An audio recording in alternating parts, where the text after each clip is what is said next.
Hello students, कैसे हैं आप लोग। स्वागत है आज आप लोगों को गीता मैम की पाठशाला में। और आज मैं लेकर आई हूँ बहुत ही महत्वपूर्ण चैप्टर जिसका नाम है जूझ। और ये बुक का नाम है बितान। बितान से मैं सेकंड चैप्टर जूझ ली हूँ, जो बहुत ही महत्वपूर्ण चैप्टर है। इसमें आप सिर्फ परीक्षा के ही नहीं, आप जीवन के लिए भी कुछ ऐसी मूल्यवान चीज़ है जिसको आप सीख सकते हैं और पढ़ सकते हैं। तो आइए हम इस पाठ के माध्यम से अब आगे चलते हैं। और इस पाठ की पहला वीडियो मैं आप लोगों को पहले ही दे चुकी हूँ। जो पहला वीडियो हुआ है उसके बाद से मैं फिर आप लोगों का ये वीडियो भेज रही हूँ। तो आप लोग अच्छे से वीडियो को देखिएगा। और वीडियो यदि अच्छी लगी तो आप लोग लाइक कीजिए, कमेंट कीजिए, सब्सक्राइब करना मत भूलिएगा। तो पिछला जो वीडियो था मैं वहाँ आप लोगों को यहाँ तक ख़त्म की थी कि जो लेखक था, जो आनंद जादव थे, उनको पढ़ने की बहुत शौक थी, लेकिन उनके जो पिताजी थे वो उन्हें पढ़ने नहीं जाने देते थे। उनसे वो खेतों में काम कराते थे, ढोर चरवाते थे, खेतों में काम कराने के लिए भेजते थे, स्कूल जाने से मना करते थे। तो लेखक चौथी क्लास तक पढ़कर पढ़ाई बंद कर दिया था। लेकिन लेखक को मन में हमेशा एक कस मकस बना लगा रहता था कि मैं आखिर यदि पढ़ाई नहीं किया तो आगे चलकर मेरा क्या होगा भविष्य। इससे लेखक को बहुत बार घुटन सी होती थी और अपने पिताजी से भी इन चीज़ों को, इन बातों को नहीं कह सकते थे कि कारण कि उनके पिताजी बहुत गुस्सैल थे। यदि वो कहने जाते तो उनके पिताजी उन्हें पिटाई करने लगते। तो क्या करते थे कि जब उनके पिताजी घर पे नहीं होते थे, इधर उधर कहीं चले जाते थे, तब ये सारी चीज़ें लेखक अपनी माँ से बताते थे। तो माँ भी कहती थी तो माँ का भी बात नहीं मानते थे। और एक जो बाजार में रखमाबाई नाम की औरत रहती थी, उन्हीं के साथ जाकर वो घूमते थे, ऐश करते थे। लेकिन लेखक को पढ़ाने की उनकी कोई चिंता नहीं थी। तो ये गांव के जो दत्ता राव जी थे, वो सबसे जमींदार अमीर आदमी थे। गांव के सारे लोग उनकी बात मानते थे। तो लेखक ने क्या किया कि जाकर अपनी माँ से बोला। माँ ने बोला कि चलो आज जाके दत्ता राव जी को बताते हैं कि ये तुम्हें पढ़ने नहीं देता है और खेतों में काम कराता है। तब यहाँ से कहानी शुरू होती है। राव जी की योजना। राव ने लेखक से कहा। जब लेखक और उनकी माँ जाके दत्ता राव जी को सारी चीज़ बताई तो राव जी ने लेखक से कहा कि घर आते ही अपने दादा को मेरे पास भेज देना। दादा मतलब लेखक के पिताजी। दत्ता राव ने बोला कि जब वो घर आए तो मेरे पास भेज देना, और घड़ी भर बाद तू भी कोई बहाना बनाकर आ जाना। तुम पहले उसको भेजना और कुछ समय जब बीत जाए तो किसी काम के बहाने तुम भी यहाँ पर आ जाना। माँ बेटा ने राव को सचेत कर दिया। माँ बेटा ने राव को सचेत कर दिया, मतलब दत्ता राव को बता दिया कि आप लेखक के पिताजी को ये मत बताना कि हम लोग आकर आपको सारी चीज़ बताएगा।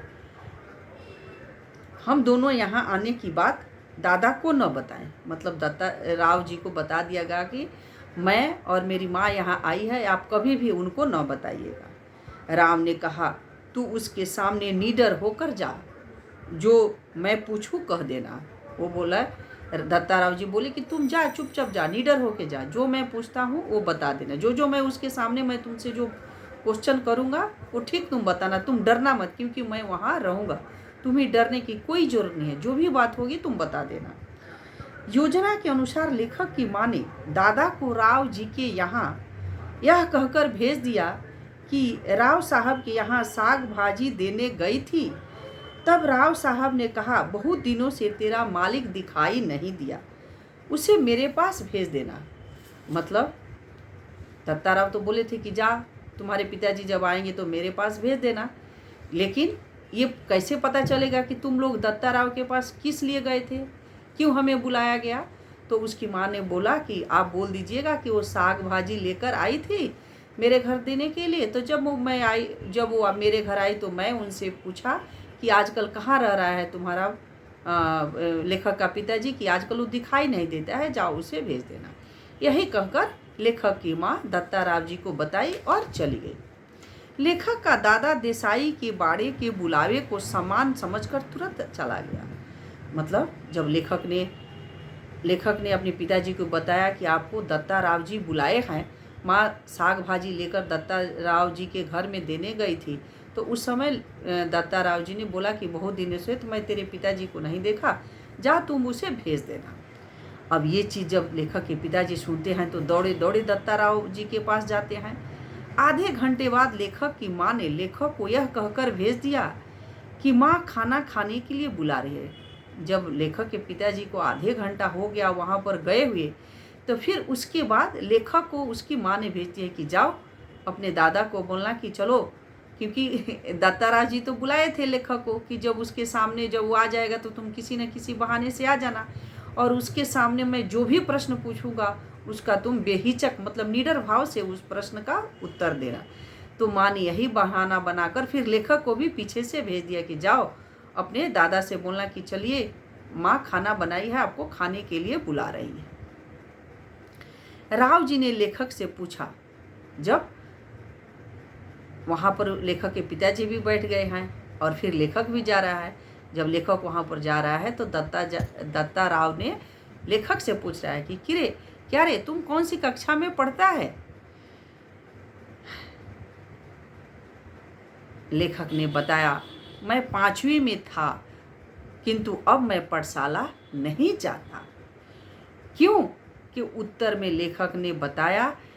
तब दत्ताराव जी पूछे, क्यों पाठशाला नहीं जाता है? तब लेखक ने बताया कि दादा ने मुझे मना कर दिया है, क्योंकि मैं खेती में पानी लगाने का काम मुझे दे दिया गया है। लेखक कहता है कि खेत में पानी लगाने का काम मुझे दे दिया गया है। राव ने लेखक के दादा रत्नप्पा से जब सच्चाई जानने चाही तो उसने लेखक के कथन को स्वीकार कर लिया।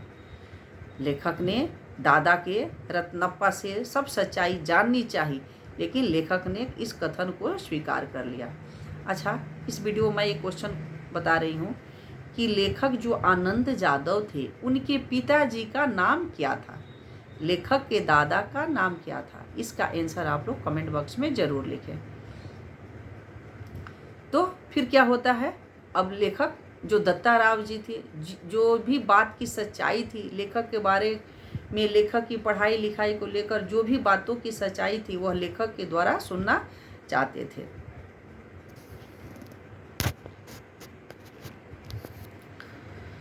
इसके बाद सरकार ने लेखक के दादा को बहुत फटकार लगाई। सरकार मतलब दत्ता राव जी को यहाँ पर सरकार बताया गया है। जब ये बात सुना गया कि लेखक के पिताजी उसे स्कूल नहीं भेजते हैं, खेतों में काम करने के लिए भेजते हैं, इस बात से दत्ता राव जी ने बहुत गुस्सा होकर उसके पिताजी को बहुत सारे फटकार लगाई और कहा, खुद खुले सांड की तरह घूमता है, लुगाई और बच्चों को खेती के काम में जोतता है। दत्ता सरकार ने बोला कि तुम खुद सांड की तरह इधर उधर घूमता है और बच्चे और अपनी वाइफ को खेतों में काम करने के लिए भेजता है, अपनी मौज मस्ती के लिए लड़के को बलि चढ़ा रहा है। दत्ता राव जी ने कहा, अपने तुम ऐशो आराम के लिए, अपने मौज मस्ती के लिए लड़के का फ्यूचर का बलि चढ़ा रहा है। सरकार ने लेखक से कहा, तू कल से पाठशाला जा। उसके पिताजी के सामने ही राव जी ने बोला कि तू कल से ही पाठशाला जाना शुरू कर दे, जा मास्टर को फीस दे दे, मन लगा कर पढ़। दत्ता राव ने बोला, जाओ मास्टर को जो भी फीस है दो और मन लगा कर पढ़ाई करो। यदि यह तुझे पाठशाला न जाने दे तो मेरे पास चले आना, मैं पढ़ाऊँगा तुझे। दत्ता राव ने कहा कि यदि तुम्हारे पिताजी तुम्हारे दादा ने पाठशाला नहीं जाने देता है तो तुम आकर सीधे मुझे बताना, मैं तुम्हें पाठशाला भेजूँगा। लेखक के दादा ने लेखक पर जुआ खेलने, कंडे बेचने, चारा बेचने, सिनेमा देखने, खेलने जाने, घर के काम में ध्यान न देने के अनेक झूठे आरोप लगाए। जब ऐसा राव जी ने कहा तो जो लेखक के पिताजी थे तरह तरह के झूठे इल्ज़ाम लेखक के ऊपर लगाने लगे कि ये तो जुआ खेलता है, कंडे बेचता है, चारा बेचता है, सिनेमा देखने जाता है, खेलने जाता है, घर का भी कुछ काम नहीं करता है, इसीलिए मैं पढ़ाई इसे छुड़ा दिया हूँ और पढ़ने नहीं भेजता हूँ। ये सब सारे झूठा आरोप लगाए। लेकिन लेखक ने अपने उत्तर से देसाई सरकार को संतुष्ट कर दिया। लेकिन लेखक ने देसाई सरकार के सामने ही बोला, पूछा, तू कभी फेल तो नहीं हुआ? दत्ता राव ने पूछा, तू कभी फेल हुआ है? लेखक के मना करने पर भी उसे कल से पाठशाला जाने का आदेश देकर भेज दिया। फिर क्या हुआ? बोले कि तू कल से ज़रूर स्कूल चले जाना। लेखक ने दादा के झूठे इल्ज़ाम पर असंतुष्ट होकर दत्ता राव जी को सारी बातें साफ साफ बता दी कि ये सारे मेरे ऊपर झूठा आरोप लगाया जा रहा है। बाद में राव साहब ने रत्नप्पा को समझाया। दादा ने भी पाठशाला भेजने की हामी भर दी। जब राव ने उसके पिताजी को, लेखक के पिताजी को बहुत समझाए तो लेखक के पिताजी ने भी लेखक को स्कूल भेजने के लिए राजी हो गए। पाठशाला भेजने के लिए दादा की शर्त क्या क्या थी, अब आगे इसमें बताया जाता है। लेखक के दादा ने लेखक से यह वचन ले लिया कि सुबह 11 बजे तक खेत में काम करना पड़ेगा। लेखक के पिताजी ने बोला कि यदि तुम स्कूल जाना चाहते हो, तुम पाठशाला जाना चाहते हो, तो पहले तुम्हें 11 बजे तक काम करना होगा। इसके बाद खेत से ही पाठशाला जाना और छुट्टी के बाद घंटा भर पशु चराना तथा काम को अधिकता पर कभी कभी छुट्टी भी लेनी पड़ेगी। लेखक ने सभी शर्तें स्वीकार कर ली। मतलब लेखक के पिताजी ने बोला कि तुम 11 बजे तक खेत में काम करोगे, 11 बजे के बाद स्कूल जाओगे और स्कूल से आकर फिर खेत में काम करोगे, और कभी कोई ज़्यादा काम बढ़ेगा तो तुम्हें स्कूल में अब्सेंट भी मारना पड़ेगा, तुम्हें स्कूल से छुट्टी भी लेना पड़ेगा। इसलिए लेखक ने सारी बातों में हामी भर दी, क्योंकि उन्हें तो स्कूल जाना था, पहले स्कूल जाना तो शुरू करे, इसलिए लेखक ने हामी भर दी। तो जो मैं आप लोगों से क्वेश्चन की हूँ उसका आंसर आप लोग ज़रूर कमेंट बॉक्स में दीजिएगा। और ये वीडियो कैसी लगी तो मुझे लाइक कीजिए, सब्सक्राइब कीजिए और कमेंट करके बताइए कि आप लोगों को वीडियो कैसी लगी। फिर मैं अभी ये कहानी यहीं पर ख़त्म नहीं होती है, बहुत लंबी कहानी है। मैं फिर 3rd नंबर वीडियो में लेकर मैं इसका तीसरा भाग लेकर आऊँगी। तब तक लिए इतना कहानी अच्छे से समझिए। किसी क्वेश्चन का आंसर नहीं आता है तो आप लोग कमेंट बॉक्स में क्वेश्चन का आंसर पूछ सकते हैं, मैं आप लोग को आंसर बता दूँगी। ठीक है, तब तक के लिए अलविदा।